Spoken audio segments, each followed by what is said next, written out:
Hello, everybody. It's me, the Nutty Professor. I'm back. In the last podcast, I provided a little background about myself for those not familiar with Nutty Professor podcasts. And I talked about this new series in which I'm going to be talking about issues relating to our current times of corona, and I will be providing suggestions for reading and movies, so on. In today's podcast, I want to talk about how I did receive positive feedback on the previous podcast from friends and neighbors via, of course, email and text, and even on Facebook. I was on Facebook for about a month. For many, many years, I wasn't on it. I reactivated about a month ago, and then I deactivated last night. It's just really not for me. But while I was on Facebook, I did reconnect with a couple of former students, one out in Manitoba. And on her Facebook posts, I saw a meme. And it was of a house cat, sitting very comfortably in a chair, wearing reading glasses, and underneath the text read, "So, you guys are now staying inside all the time. You're maintaining social distance. You're keeping clean. You're cleaning yourself all the time." And it said, "Congratulations, my friends. You are now all house cats." And I thought that was very funny. It also led me to think a little bit more about memes. How about 20 years ago, when I was teaching a social psychology course, that was when the concept first kind of came up. And at the time, it was defined as a unit of cultural information that is passed from person to person. It's like a concept or a belief. It's sort of like a gene, but it's not biological. It's cultural. Now, I think everybody knows it more in connection with pictures, pictures with text underneath. Usually the texts are making fun of some cultural symbol. Now, you may not be aware that originally the term meme seems to be attributed to Richard Dawkins, the ethologist, and he's probably very well known for also being an outspoken atheist. A couple of his books, one is The Blind Watchmaker, and another is The God Delusion. So that was one of the things I wanted to mention. Another feedback that I got was from the neighbor, who is a former librarian, and she liked my suggestions for books, but she had a couple of other suggestions. One was Blindness, the book called Blindness by Jose Saramago. And after she suggested it, I realized that I have read the book about 25 years ago when it first came out.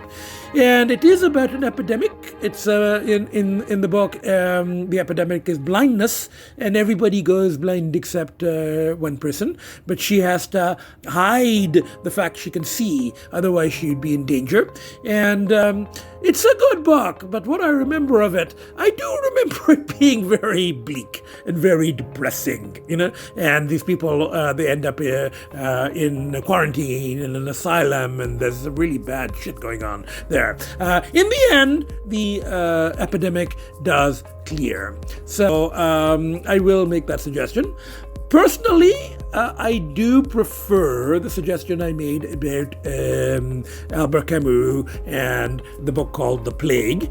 Now, I mentioned in the last podcast that Camus was an existentialist. Existentialism is a school of philosophy and literature that deals with, meaning and making choices, being a responsible agent. There are two branches. There's the atheist branch of Camus and Sartre and some others, and there's the sort of religious, religious-ish branch of Kierkegaard and others. Those of you who have seen my previous podcast know which branch I lean towards. Now, I did mention a couple of other books by Camus in the last podcast, but today I want to talk about an essay of his that was called The Myth of Sisyphus. And the actual myth was Sisyphus was a king of Corinth, and he lied and he cheated and he stole and he'd kill. It was okay to kill at that time if you were a king, but he killed guests, and that you weren't supposed to do. Yeah, he also didn't have a lot of reverence for the gods, and he tricked death a couple of times. He died, but he talked the god of death, Thanatos, who's come up in our previous podcast, Thanatos and Eros. But he tricked him, and he managed to come back to life. However, one time his luck ran out, and he ended up dead. And Zeus, the chief god, he was kind of pissed off at Sisyphus because Sisyphus, was too clever, and some said he was more clever than Zeus, and Zeus didn't like this, Zeus up on Olympus. So he punished Sisyphus by having him roll a big rock, a boulder, down a mountain, and then he would have to push it all the way back up and then roll it back down for eternity. Now, Camus talks about this as a metaphor, and he talks about it as, for him, one of the things that one has to deal with in giving life meaning is to deal with things that seem absurd and the absurdity of life in the face of death and all of that. So I will read you a couple of very short passages from Camus, from the Myth of Sisyphus.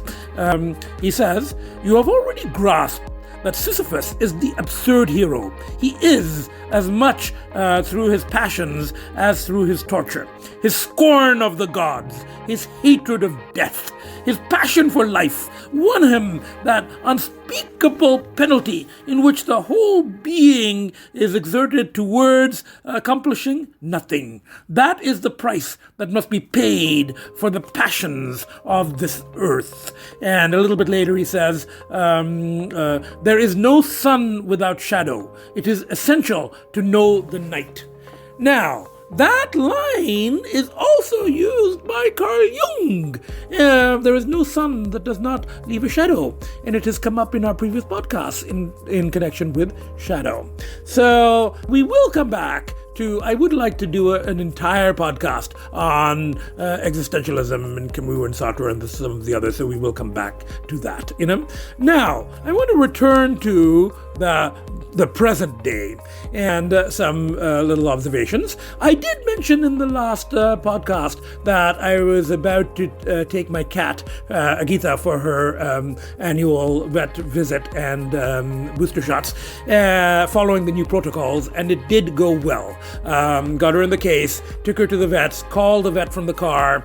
I got out of the car, stepped back, the technician came out, took Agitha out of the car in the case. He was wearing gloves, rubber gloves. Took Agitha in. I could see the vet through the glass window, and we waved to each other. And he talked to me. I told her how she's been. Everything's fine. He gave the booster shots.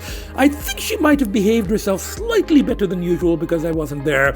But I do understand that there was quite a bit of hissing and attempting to bite. But anyway, once the visit was over, she was put back into the case. I got out of the car, stepped back. The technician brought her out, put her on the passenger seat. I got back in, and Agitha settled down very nicely for the drive home. Now, I also told you that I have been doing a bit of volunteering for a rescue shelter for cats that are trying to get cats fostered and adopted, even during the emergency, following protocols. So I had to pick up a couple of kittens. They were 6 months old, very cute. I had to pick them up at a vet, a different different vet. They also had a protocol not quite as rigid as ours, not rigid, I should say, not quite as stringent, but it was still a good protocol. Only one person allowed into the clinic at a time.